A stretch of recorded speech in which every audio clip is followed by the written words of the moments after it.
Absurdity of absurdities. There is also the height at which this aeroplane was flying to be explained. It is supposed to have followed the lie of the land at 6 meters from the ground for 1 kilometer, managing also to jump over a hill. Then it went over a roadway, and it finally got there without making any other turns because by now there was no more space.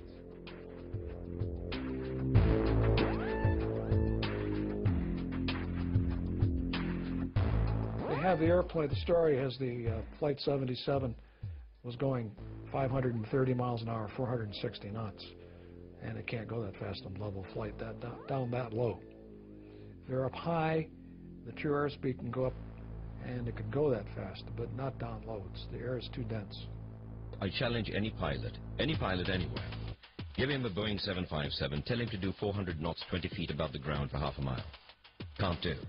It's aerodynamically impossible.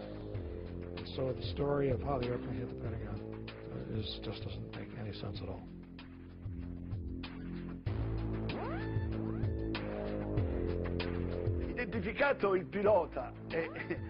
After Hani Hanjour, the plane's pilot, had been identified, his flight instructor declared that his student was not even able to fly a small single-engine aeroplane. These guys didn't have the experience to make that kind of maneuver, even if the airplane could fly that. The man could not fly at all. There's no way you could possibly come out of a 172 and fly a jet that you've never flown before. That's like showing me how to carve up a Christmas turkey and then say, go make a heart transplant.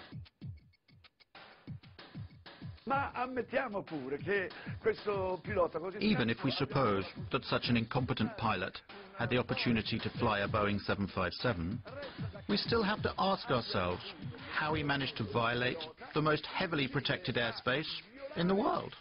Lo spazio aereo più protetto del mondo.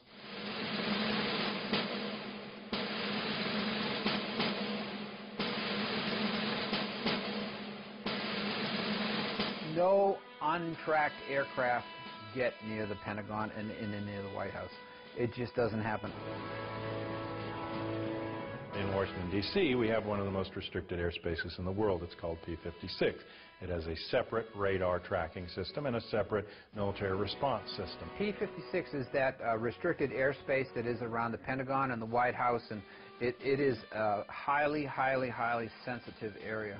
There are supposed to be no unknown aircraft that can go through there. That has an air defense identification zone in a 50-mile radius around D.C., and then it has a protected zone 17 miles around the Washington Monument and an inner protected zone 3 miles around the Capitol. That space is essentially unbreachable. It has to be because of the importance of the buildings there. It's like an aviation no man's land. Nobody goes in there. Nobody. They have F-16 and F-18 jets at Andrews Air Force Base about 10 miles south of D.C. They also have the 113th National Guard Air Wing at Anacostia Naval Air Station that can send scrambler jets up in a very short period of time. Both are in place that day. Neither one responds at all until after the Pentagon is hit. In addition to that, the Pentagon has its own defenses. If a plane, any kind of a plane, was coming in towards the Pentagon, why didn't the anti-aircraft missile batteries that are there, why didn't they fire to protect the building? This is, after all, the most heavily protected building on the planet. That craft had to have been a military craft, because only the military craft put out a signal. It's called an Identify Friend or Foe IFF device. And only the military craft would be allowed to approach the building.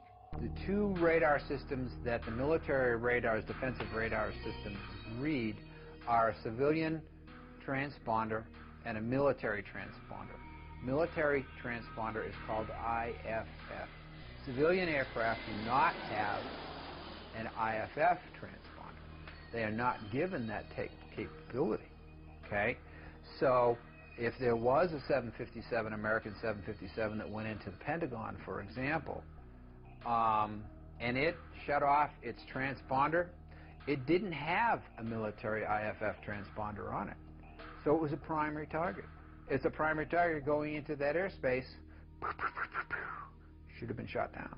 What I'm describing to you is a breakdown in standard operating procedure by FAA, NORAD, P-56, and the Pentagon, all on the same day, in the middle of, after 9/05, what was known nationally to be a terrorist attack. And it makes no sense. Nobody goes in there. This is, after all, the most heavily protected building on the planet. Just doesn't make any sense at all. The Pentagon symbolizes our military power in the world. And they had hit it. And to this day, nobody knows what they hit it with, whether it was an airplane or whether it was a missile. And our government will never tell us. We just kept wait for the French to explain it. What hit it? What's going on? There is nobody anywhere at any point in this entire investigation that has said that is positively American 77. They suppose it, they presume it, they assume it, they say this is what we think it is. The controller, Daniel O'Brien, who saw the unidentified blip coming in from the west at a high rate of speed, had no way of knowing what it was, because the primary was a primary return only. The secondary radar, the transponder, was turned off.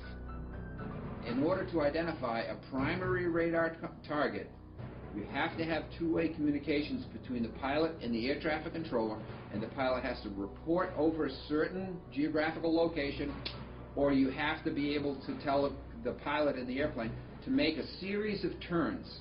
And then the radar controller can look at all of the primary targets on his or her radar scope and say, there's an aircraft, or there's a target that just executed the turns I told. Now I can positively identify the aircraft. That never occurred. It's huge. Now, if Flight 77 really did go off of the radar screen for 36 minutes, according to her testimony, then the airplane was no longer flying. Or it was low enough that it was out of radar coverage. One of the two. So, was the airplane landed at some place, some remote field? Then it does make sense that they lost the airplane for 36 minutes. But other than that, there's very little explanation for that. In the light of what we've seen and heard, it seems that the official version of 9/11 is not sufficient. We want the facts to be explained to us, and above all, we want them to be properly investigated. Basically, we want someone to finally tell us the truth. The United States government spends $892 billion per year to defend its citizens and its territory. It is the best protected country in the world, as President Bush has said. Nevertheless, on the 11th of September, the heart of America was attacked from the sky, and 3,000 helpless American citizens were killed in their own cities. If I had been sitting on that committee, the congressional committee examining 9/11, the one question that they could not get the Air Force to answer correctly in NORAD was why the fighter planes did not go up automatically when the first planes were found to be hijacked. Anytime an airliner goes off course or loses radio communication or loses its transponder signal, anytime any one of those three things happen, the aircraft is supposed to be intercepted. On 9/11, all three of those things happened, and still there was no intercept. Those planes flew around for from 20 minutes to an hour and a half without ever being intercepted. We have direct contacts with our air defense colleagues by means of direct connections that are controlled by this touchscreen apparatus. By pressing just one key here, the call is sent, to which the operator of the defense, in this case, answers directly. In the time it takes to answer the telephone call, Around 2 to 3 seconds, the information can be already exchanged.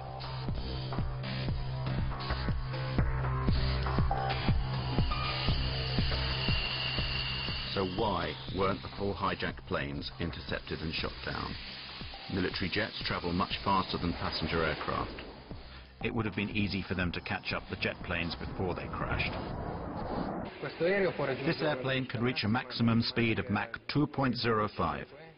This means it exceeds twice the sound barrier.